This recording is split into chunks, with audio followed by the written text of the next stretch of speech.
मानसिक पूजा आपकी और पूजा से 10 गुना ज्यादा महत्व रखती है। आदमी कहेगा सबसे तो माफी मांग लूंगा, 3 हरामखोर हैं, इनकी तो शक्ल देखते ही तन बदन में आग लग जाती है। बस वही तो जो आग लगती है ना आपकी, वही तो भक्ति नहीं होने देती ना। चांद्रायण तप कराया जाता है इसलिए कि आप जन्मों जन्मों का बोझ लेकर जिंदगी में चल रहे हो, न जाने कितने कितने गुनाह आपके जीवन के साथ जुड़े हुए हैं। उन सबको धोए बिना आप अगर इस दुनिया से जाते हैं, अगले जन्म में फिर वही सामने होंगे, एक नई शक्ल में और एक नए रूप में, और नया रोल लेकर आएंगे, और फिर वही बदला, वही सारी चीजें। इसलिए अच्छा है इस जन्म का लेखा जोखा इसी जन्म में साफ कर लिया जाए। इसी को कहा जाता है चांद्रायण तप।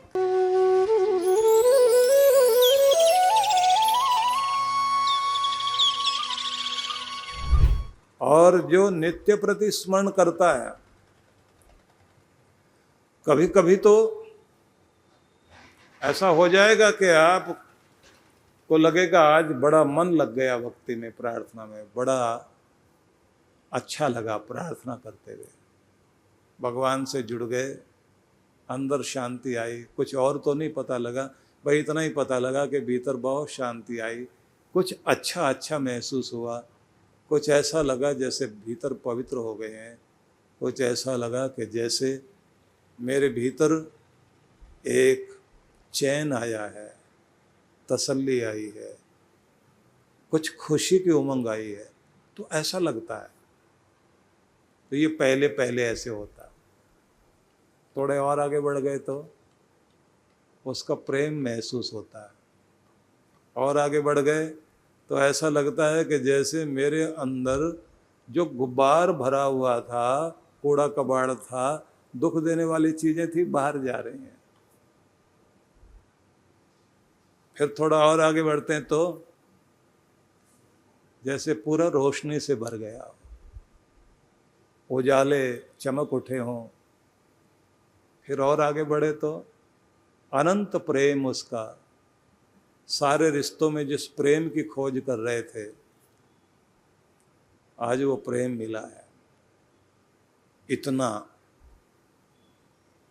कि ऐसा लगता है कि इसे पाकर कुछ और पाने की चाह नहीं रह गई। और फिर ऐसे सीढ़ियां चढ़ते जाते हैं, क्योंकि अभी अगर मैं ऐसे बताता जाऊंगा तो फिर आप आंखें बंद करके ऐसी कल्पना करने लग जाओगे, वास्तविकता में वो तरंगे अलग तरह से आती हैं। तो ये सब अपने आप होने लग जाता है। कबीर साहब थे ना, तो इतना ज्यादा उनका ध्यान था, खुली आंखों से भी भगवान के ध्यान में, सूरत में लगे रहते थे। और कभी आंख बंद करके बैठे तो साक्षात उनको परमात्मा के आनंद की भीतर अनुभूति होती थी। एक बार ऐसा हुआ ही नहीं कुछ भी, बहुत कोशिश करी, दूसरे दिन कोशिश की तब भी नहीं हुआ, तीसरे दिन भी जोर लगाया तब भी कुछ नहीं हुआ। नींद लाने के लिए अगर आप जोर जबरदस्ती करोगे तो फिर नींद नहीं आती। जब आप अपने आप को सहज छोड़ते हैं तो फिर अपने आप नींद आती है। तो कबीर 3 दिन हो गए, ध्यान ही नहीं लग रहा है। फिर उन्होंने पंक्तियां लिखी, करबट भला न करवट तेरी। करबट होता था काशी में कुआं एक, जिसमें आरे लगे होते थे। बहुत लोग आखिर में जाकर के अपने आप को कि काशी में मोक्ष मिल जाता है तो वहाँ कूद जाते थे कि कट के मर जाते थे, तो उसका नाम करबट था। तो उन्होंने पंक्तियां लिखी, करबट भला न करवट तेरी, हाथ पकड़ सुन विनती मेरी। कि करवट लेकर मत बैठ, मतलब मुंह मोड़ मत, कट के मर जाना अच्छा, लेकिन तेरा मुंह मोड़ना अच्छा नहीं। मेरे परमात्मा हाथ पकड़, हर विनती सुन, 3 दिन हो गए तुझसे मिले नहीं हम। तो ऐसे महान सिद्धों के जीवन में भी होता है कि कभी कभी नहीं लगेगा मन, तो घबरा क्यों जाते हो भाई? बैठो, पुकारो, अभ्यास करते रहो, और जन्मों जन्मों का ये प्रभाव जो जीवन में आता है, ये चमत्कार करेगा ही करेगा। अब प्रश्न आता है कि आप लोग कहेंगे कि कल आपने जहाँ से छोड़ा था वो तो अभी बताया नहीं। कल मैंने आपसे कहा था ना कि आदि शंकराचार्य ने कहा कि मानसिक पूजा आपकी और पूजा से 10 गुना ज्यादा महत्व रखती है। तो वो भी बता देता हूं कि आप जब भगवान की भक्ति में बैठेंगे, जैसे कल आपको बताया था ना कि आप बद्रीनाथ चले गए,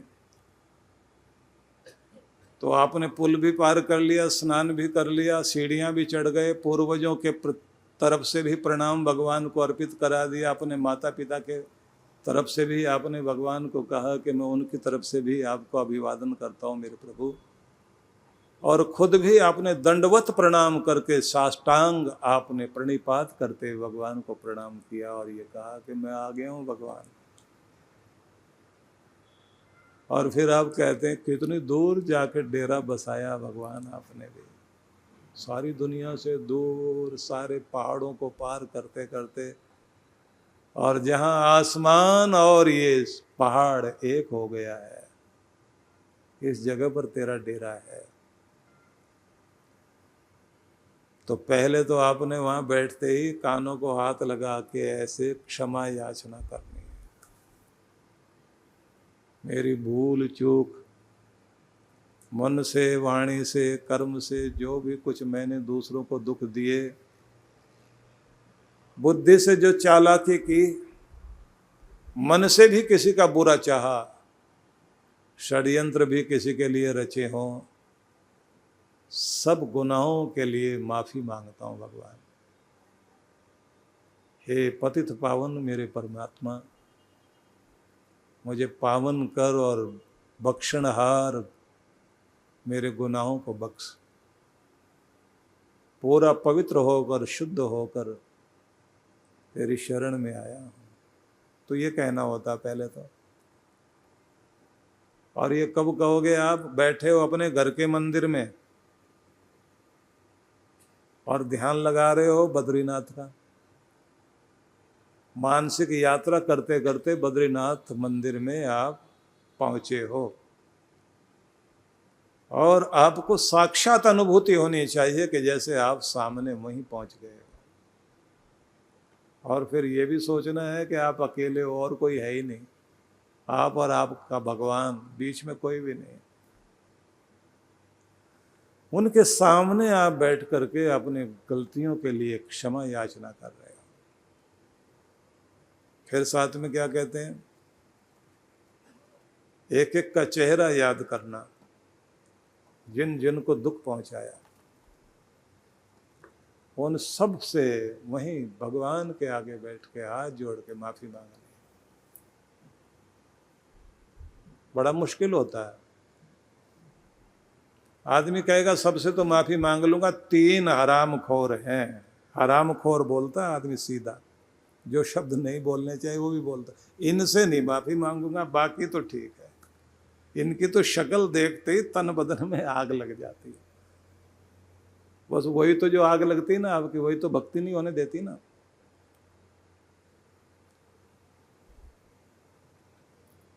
हम लोग जब साधना कराते हैं तो वहां एक प्रयोग होता है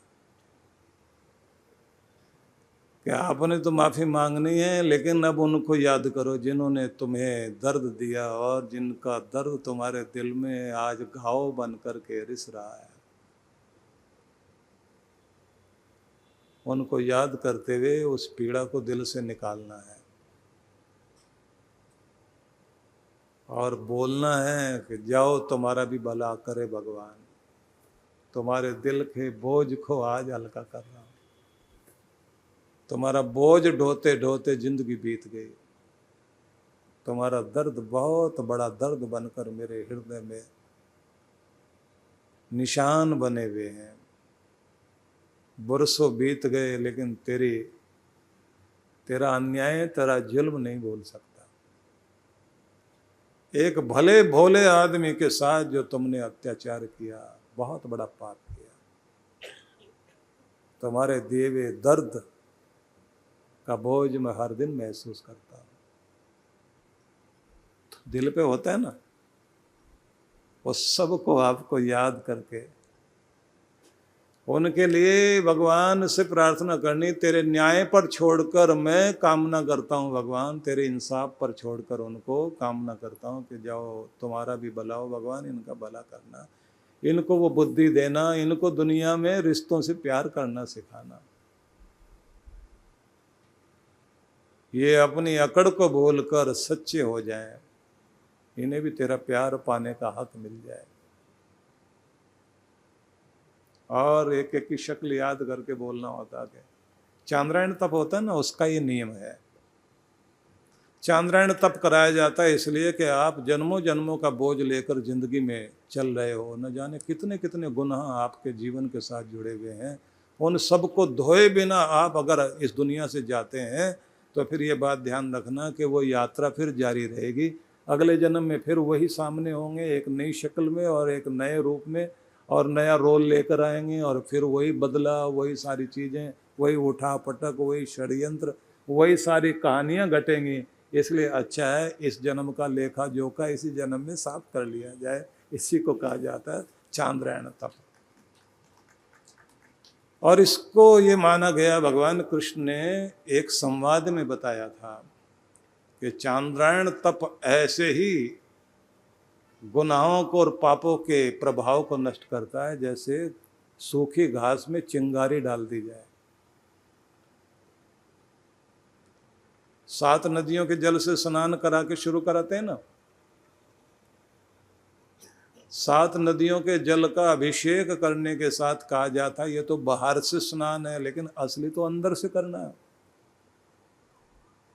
हर एक को कहा जाता है। मुस्लिम लोग जो हज करने जाते हैं ना, अपने यहाँ तो प्रायश्चित करना, पश्चाताप करना, और उसके बाद नए ढंग से जीवन जीने के लिए तैयारी करना, आंतरिक गंगा में स्नान करना। आंतरिक गंगा क्या है? पश्चाताप की गंगा, उसमें स्नान करके अपने सारे गुनाह धोकर अपने आप को स्वच्छ करना, इसकी परंपरा है। हर एक को कहा है कि अपने जन्मदिन से पहले एक बार चांद्रायण तप करके आओ, नहीं तो जिंदगी में कम से कम 3 बार तो जरूर करो। नियम तो है 1 महीने का, पूर्णमासी से पूर्णमासी तक, और अगर इतना भी नहीं कर सकते तो अमावस्या से पूर्णमासी तक का कर लीजिए। 15 दिन का तो करो। 15 दिन का भी तप आपने कर लिया तो उससे भी आपके जीवन में बहुत कुछ निखार आता है। तो एक नियम तो ये हो गया कि जब आप मानसिक रूप से घर में बैठे बैठे भगवान की यात्रा पे जा रहे हैं, तीर्थ में जा रहे हैं, तो कभी कभी ऐसे महीने में 1-2 बार चले जाया करो घर में बैठे बैठे। तो वहाँ जब आपने दंडवत प्रणाम किया भगवान को, उसके बाद क्षमा याचना कर ली, इसके बाद है आगे स्तुति करना। स्तुति में किसी की स्तुति करने का मतलब क्या होता है? उसकी तारीफ करना। अब वहाँ बैठ करके भगवान की महिमा का गुणगान करना होता है। अब वो कैसे करते हैं? बैठे बैठे आपको बोलना पड़ता है कि तू क्या है भगवान, तेरी लीला क्या है, तेरी महिमा क्या है, तेरी शक्ति क्या है। तो उस समय वो सब बोलो। असीम है तो, अनंत है तो, सीमाओं में बंधे हुए जीवन जीने वाले हम लोग लिमिट में जीवन जीते हैं। हम लिमिटेड लोग हैं, लिमिटेशन में जीने वाले लोग हैं। तो अनलिमिटेड है, असीम है, सीमाओं से रहित है, सर्वज्ञ है, सब कुछ जानने वाला, सर्वशक्तिमान है। हमारी शक्ति छोटी, शक्तियों की शक्ति भी तू ही है। तू ही मेरा राम है, तेरा नाम लेने से ही राम आराम आता है। तू ही सर्वव्यापी शक्ति विष्णु है। तू ही कल्याण करने वाला शंकर शिव है। तू ही मेरे अंदर है, तू ही मेरे बाहर है। हे कण कण वासी, घट घट वासी परमात्मा, मेरा प्रणाम स्वीकार कर। ऐसे भगवान के अनेक अनेक गुणों का नाम लेकर के आपको स्तुति करनी होती है। उसके दयालु रूप को याद करना होता, उसके दाता रूप को याद करना होता, उसके संकट मोचक रूप को याद करना होता, उसके पतित पावन रूप को याद करना होता है। कि कभी साथी बनकर आता है, धीर बंधाता है, कभी हौसला देता है पिता बनकर, कभी माँ की ममता बनकर आता है, तो जो भी हूँ जैसा भी हूँ वैसे तो मुझे प्यार करता है। कभी गुरु बनकर के राह दिखाता है, तेरे रूप अनेक अनेक है। तो वो महिमा गाते हुए आपको थोड़ी देर तल्लीन होना होता है। महाराष्ट्र के पुणे में परम पूज्य श्री सुधांशु जी महाराज के पावन सानिध्य में 3 दिवसीय दिव्य भक्ति सत्संग कार्यक्रम दिनांक 6 से 8 मार्च 2026। कार्यक्रम की रूपरेखा: समय प्रातः 9 से 11 बजे, सायं 5 से 7 बजे। विशेष मंत्र दीक्षा कार्यक्रम 8 मार्च रविवार 12 बजे। स्थान: गणेश कला क्रीड़ा रंगमंच, स्वारगेट, सारस बाग के नजदीक, पुणे, महाराष्ट्र। आयोजक: विश्व जागृति मिशन, पुणे मंडल, महाराष्ट्र। संपर्क सूत्र: आप सपरिवार सादर आमंत्रित हैं। सनातन संस्कृति एवं संस्कारों को पुण्य जागृत करने के संकल्प के उद्देश्य से विश्व जागृति मिशन के संस्थापक परम पूज्य सद्गुरु श्री सुधांशु जी महाराज एवं डॉक्टर अर्चिका दीदी जी द्वारा संचालित सनातन संस्कृति जागरण अभियान, जिसके तहत 10 गुरुकुल स्थापना एवं 108 बाल संस्कार केंद्रों को खोलने का प्रण लिया गया। देश की राजधानी दिल्ली में पहला सनातन संस्कृति जागरण महोत्सव 2 एवं 4 मई 2025 को हुआ। दूसरा 30 अक्टूबर से 2 नवंबर 2025 हरियाणा के पंचकुला में देश एवं विदेशों में ख्याति प्राप्त संत तथा राजनेताओं की उपस्थिति में संपन्न हुआ।